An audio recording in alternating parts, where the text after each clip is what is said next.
back to episode 3 of Dial Dolly, and I'm so excited and emotional to be talking to the amazing Lou Henry.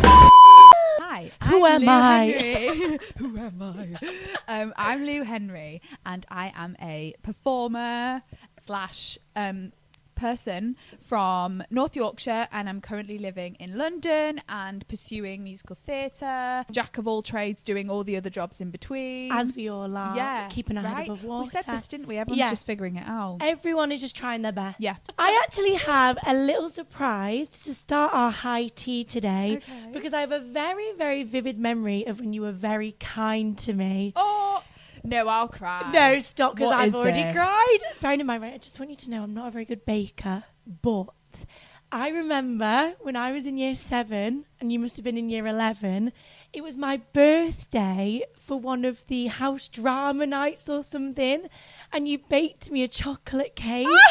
So I baked you a chocolate cake. To me, and I felt so excited. So I made you a chocolate cake, but also look here, it was like a cookie. No, it doesn't. It looks delicious. We can put her here for our high Rest tea. her there. Rest her there. Oh my God, I'm actually emotional. Well, we used to pretend that we were sisters, Yes. didn't we? Which I think is still actually quite convincing. But I do think we look a bit alike. No, we do. We do. I've always said that a little Yeah, bit. please comment below. So, if we were going to be in a film or a play together as sisters, Yeah. what genre do you think we'd be? I had to think about this on my way up here, and I imagine we would be like a. I don't know if you've ever seen the film Booksmart. No, I haven't. It's one of those where you're thinking, what's going on, and then by the end of it, you are crying. Love It's sort that. of like comedy We'd have a good coming sob. of age. Yeah, comedy coming of age. It's like I can't think of the actress in it. Beanie thingy she played. She was in Funny Girl on Broadway as well. Anyway, it's by the end of it, you are just obsessed with the whole story. And it's these two girls who are kind of just like going around their day-to-day life, but then it becomes this really wholesome story. And I thought that would be the energy. I think that would be the energy. I would. So you should probably sign us up. See, people will know you from the KJS alumni. Big roles, big deal. But you've recently been in a teeny weeny kind of like small show called Six. Six the musical. Six the musical. Yeah. Tell us a little bit about that, and what was that feeling like when you finally got that call? Oh, man. It was a strange one with Six because I'd literally just graduated, and I knew shows like that, you tend to be auditioning. It isn't always the way, but you tend to be auditioning sort of 3 or 4 times until you sort of get them. So I was always thinking, oh, this is just a lovely experience. Yeah. And every where time did you train? at the MTA, Musical Theatre Academy, it was in Tottenham. It's closed now, unfortunately, because of lack of funding. Yeah. It's a really sad tale. That because is really... if not, I would be sending everybody. They're a fantastic school. Have this really lovely, like, what's it called? Sort of ambassadors group. Oh, like yeah, everybody nice. who's ever been at the school, because it was a smaller school as well. Yeah. Everyone who'd ever been there is in like this one big group chat. It's like a and, big community. Yeah, Love it's that. amazing. So you still sort of had this, and their ethos was like college for life. So like when the school was open, you could keep going back for lessons even after you'd graduated. Love for, that. like, That's dance such a class. shame. It's really because sad. I was thinking perfect. Yeah, perfect literally. free training. Like I can just continue. This is an Forever. investment for life. Yeah. Yeah. And instead, She closed her doors. Yeah, she closed. But to happy times of Yes, Six. yes. So that sort of came about like, well, it felt really sudden, and I was thinking, this is ridiculous. The hell? This is surely a joke. Like I don't know what's going on. And every time I was going in for these rounds, I was just thinking, do you know what? Treat this like a workshop. Yep. So within a dance audition, you sort of like learn the thing as a big group, or with Six anyway. Yeah. You learn the choreo as a big group, and then you go up in smaller groups. And I'd just be at the side, and I kept being like, like cheering everybody on, because then everybody else would join in. So then you're not stood in the middle thinking like, oh god, like stress, I'm gonna stress, shit stress. myself. Yeah, literally. Yeah. I was sort of trying to like just have fun in these auditions, and then I kept getting Because these if you're not having recalls, fun, then what's the the point? point? What is the point? Yeah, true blue. Good and then day. good day, everyone. Good Yeah, day. yeah. Good day. Good job. Well kiddo. played. Yeah. Well played. Literally. Man of the match. Good man game. of the Good game. match. So and then I just keep getting these recalls, and I was thinking, what? And then my agent would call and be like, hi Lou, they want to see you again tomorrow for this. And I was thinking, Yeah, like, yeah. I don't understand how this is still happening. I understand why. You're too sweet. But yeah, it was all sort of going well, and then sort of got to the finals, and then by that point you're really invested and you really want it. Yeah. So even if at the start you're thinking, well, this is all laughable that I'm even here. Yeah. By the end you're like, sign me up. Yeah, literally. I'll play anything. Like, you're really obsessed with it. Yeah. So yeah, by the end I remember there was a week after the final where nothing else was in my mind other than just being like, oh my gosh. Like, come on. Yeah. Literally it felt like a spinning plate, like a microwave in my mind. Oh of my just God. the thing going around, because I was like, how is this? And there were some fantastic performers at those auditions as well that I was sort of people that I looked up to within the industry, and I'd be thinking, it's gonna be her, surely it's gonna be her, just send me the no and then I can move on with my life. You just wanted to know the answer. Yes, because at this point, by the time like it had been a week, you're thinking, I actually don't, like, I just want to know now. And you can never tell. You can never actually tell. No, because you don't know what they're thinking. You don't know what they're looking for. You don't know what the jigsaw's going to be. Yeah. And then I I was like that. You don't know what the jigsaw's going to be. It is a jigsaw. I like we that. all say this as well, because like, say they found the perfect this part. Yeah. Then maybe they are building the rest around, oh, we've got to fit that person in here. Oh, but that person's availability isn't until then. So it can just be a bit clunky. On my way to another audition, and I was on the tube. Very London. I know, London town. On the tube. The big smile. I was on the tube and I looked at my phone, and obviously you don't really have signal down on the tube. And I had this missed call, and I was like, oh my God. Oh God. No one overreact. Yeah. Everybody stop looking at me. Because I'd never got to a final before, so I didn't know whether my agent would call whether it was a yes or a no, because some agents do that. Yeah. So I was thinking, oh my God.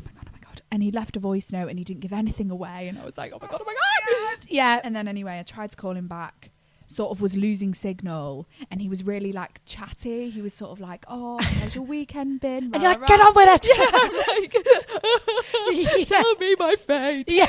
And then he was like, well, I've got some good news. And I stopped dead in my tracks. I was like, yeah, stop. and then he said, yeah, they want you for Catherine Howard for the tour. And I was like, God. I just couldn't. I was like, are you sure? Oh. Everyone says this. No. I've seen loads of interviews with like performers where they're always like, are you joking? sure? Are you? Oh, surely they don't. Like, surely that's a mistake. I'm to find a wall to lean on. It's so dramatic. No, it's I was good. like, I was in London Bridge Station. There's all these people walking around me. I'm just on the phone, like tears just sort of falling out of my eye holes. Yeah. And you guys don't know You don't even know it. You want to be like, you kind of want the world to stop a little bit. Yeah. Whenever you're going through something, I feel like you kind of want the world to stop with you and go through it with you. Yeah. So it felt really weird that everyone's just still going for their trains. Guys. Yeah. Leaned against a wall, composed myself. I said to my mum, because she was so desperate to know as well, bless her, she's such a sweetie. I wanted to FaceTime her, but she'd have been at work. So I was like, I've got to have an excuse to FaceTime her. So I said, I've got to stitch something in my blazer. I've got an audition and I want to sew this thing. Can you show me how to do it? And she must have been thinking, what the hell? You did textiles. Yeah. Grow up. Use your Figure it out skills, yourself. Lou. Yeah. She's like, I'm at work. Yeah. You're 25 years busy. old. Yeah. Grow up. Anyway, so I FaceTime her and I'm in this, like, I didn't know what to say because I couldn't just come out with it. So I sort of had to like chit chat for a bit. You all right? Yeah, I'm like, oh, I'm just, like, blabbing. And then eventually, I was like, I got it. And she was like, you got it. And she was like, everyone. So yeah. The crowd goes wild. Yeah, the crowd goes wild. And then you're like, thank you. Yeah. That's that's the kind of the joy for a while, is actually just telling your people, because they're so invested in you doing what you love as well. 100%. Yeah, the support around you is half the battle. Literally, I think. Yeah. I think if you've got good pals, good family, good support system, then I'm sometimes like, oh yeah, I can do anything because you've got your team. Because Georgia think that's a good idea, so it is. Exactly. I'm like, that's a good idea, isn't it? Yeah. Okay, confirmed it is. It's a good idea. And this is what led to the crowd. Yes, yeah, literally. And here we are. And here to receive a What's on Stage nomination. It just doesn't bloody stop. I know. Yeah, that was kind of crazy. What was that night like? How did it all go down? Was it just like really a big do? It was a really big do. It was one of those things where you're there and you're thinking, what on earth is going on? And you're sort of seeing all these like musical theatre people who, again, you sort of look up to. I'm thinking, oh my gosh, hey, Stacey Strallen's right there. Performers that you kind of want to say hi, I love you. You don't know me, but I think you're fantastic. So you want to look at me and be like, I love you. I love you. everything you've done I in your love you. life. Yeah. And with being at things like that and like striving for this kind of career, obviously we're both from the same small, lovely little northern town. Yeah. How does it feel with that sort of like small town mindset vibe, striving for a career that isn't really the norm, that is a bit different, and it maybe does sometimes feel out of reach, like not really an far option. Away, yeah. One of my friends actually from Six, Laura, she's fantastic at this. Like, she'll just ask the questions. Yeah. And she'll find the people, or There's go no on shame YouTube, in or asking as well, is there? She'll figure it out. She's Yeah. like, there's that much out there that you can rely on, or resources that you can lean on, but you've just got to be brave enough to kind of be like, hey, do you need help with this? Can I assist you on this? Yeah. This is my skill set. This is who I am. I'm this type of person. And also kind of know that you have them skills, like as well. Yeah. But even like, you're not from London, you're not these big cities, like you still know what you're doing. Yeah. And Eventually, or you just learn it. You or learn it. you fake it till you make you it. fake it which till is you, just... you put on a smile and Yeah. you think, I don't know what's happening right now. Thanks for having Thank me. you so yeah. much. yeah. What would Lou Henry's dream role be? No. What would it be? Cheers. Let's have a think. Hang on. Number one is the Grinch. You've worn Grinch slippers. I'm so obsessed. I would absolutely just love, even just to be in Whoville as one of the Who's, because I don't know whether you're the ever do, Grinch. like, You are the Grinch. I love him so much. We love him. Me and producer Georgia love the Grinch. Producer Georgia loves the Grinch too. If she could quote the whole film right now, she would. We should give her the microphone. Oh my goodness, we're on the same page. We are. I think Who I'll doesn't stay love here. him? I know. Well, some people We love a don't. troubled Sometimes. soul. We could fix her. No, sorry. Anyway.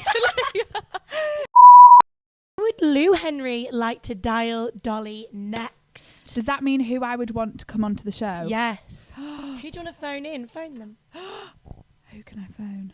Who'd be really good and who at the moment I think is like pretty cool? Stephen Graham. Stephen. I would love Stephen Graham. He's amazing. And I think we'd get on. Yeah. We'd get on. I think you would like House on Fire. Yeah. Another person who'd be good would be...